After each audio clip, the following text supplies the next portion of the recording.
Hello everyone. So in the last session we looked at how to create a week look ahead, and in that look ahead we have multiple activities which we're going to do over the next few weeks, and it is spanning between Christmas Day in 2019 all the way up to end of January 2020. Um, So in this section, we're going to move forward. So we've created the look ahead. From that look ahead, we should go in the process of the collaborative planning into the next stage, which is filtering out which activities can go into our weekly work plan. And this is a filter that we apply on the activities. And basically, we check which activities have passed the filters in order to be able to be accomplished or executed on site. So this stage is, or this step is called constraint analysis, and it follows the same methodology of creating a new look ahead plan in a lot of the cases. So we need to define a data date and we need to define a location. So I'm going to define this data date and location which matches the look ahead plan that we've created. And then what we get here is a list of activities from the weekly work plan. So let's add a few of these. So we have the excavation and blinding, waterproofing, screed, and rebars. So we say that for excavation, we have a method statement, we have the consents or the permits, we have design, and all the preceding activities are completed. So that's the important bit which defines whether we can or we cannot have this added into our weekly work plan. The can do. If can do is ticked, then this will be visible in our weekly work plan. If it's not, then we will not have it. So we'll untick these two, but we will say that the blinding is ready. So we have a method statement.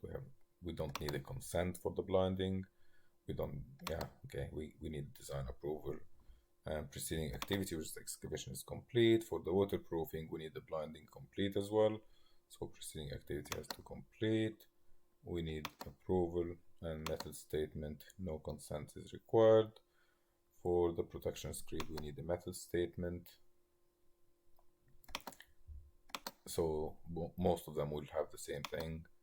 But what we will have here, that the method statement for screed and rebars are not complete, so which means that we cannot do them in the weekly work plan. And then hit save.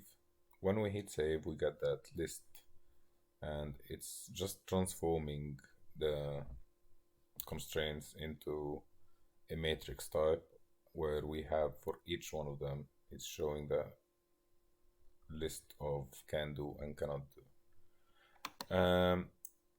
After that, we can go to the weekly work plan, and we can add a new weekly work plan with the same parameters, which is the data date 25th of December, and for the ground floor, and we hit save. And here you will get only the list of the three elements that we've created, or the three activities which we said that they can proceed. So let's say excavation, and I will say the excavation is my responsibility, and we're doing it in these 3 days. And then we'll hit next, and then we'll say blinding, and the blinding will be the project manager responsibility, and they do it in these 2 days. And the last thing is the waterproofing, and this will be done on Saturday and Sunday.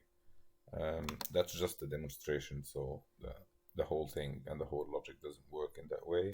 But let's say that this will be my responsibility to do the waterproofing. And when we hit save, now we've created that weekly work plan. I'm going to stop here, and in the next section we're going to show how we can update that weekly work plan, how we can view our responsibilities and what actions are assigned to us. And before we go into updating the weekly work plan, which will allow us later on to create the reports in a very dynamic way. Thank you very much for watching. If you liked the video, please hit like and subscribe to the channel, and I will see you in the next video. Thank you.